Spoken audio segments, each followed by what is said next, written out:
Welcome. In this video, I'll show you how to switch between multiple crosshairs in Crosshair X. All right. So first up, go ahead and open up the application. And once done, go to your crosshairs right here under saved crosshairs. Okay. Make sure that you have a ton of crosshairs in here. As you can see, I have two. Now let's go ahead over to keybinds. So the first option right here is we have the aim. Okay. So click on the drop down. For aiming, you can just leave it, okay? If you want to, you can go ahead and choose, okay, toggle saved crosshair, which is for pressing, or show saved crosshair if you hold it, okay? So let's say hold. All right, now let's go ahead and select a crosshair. So for holding my right click, I'm gonna go ahead and select this option. Select.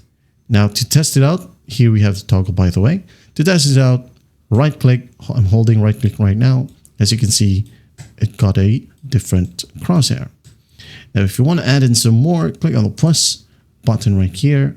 Now click on another crosshair. Click on select. Now go ahead and bind it. Maybe I'm going to bind it to my scroll wheel button, okay, or middle click.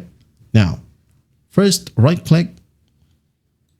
Second one is middle click, as you can see. And if you want to add in some more, just go ahead and click on plus new button right here, or the plus sign, and you should be good to go. And that is it. Well, I hope this video helps, and I'll see you in the next one.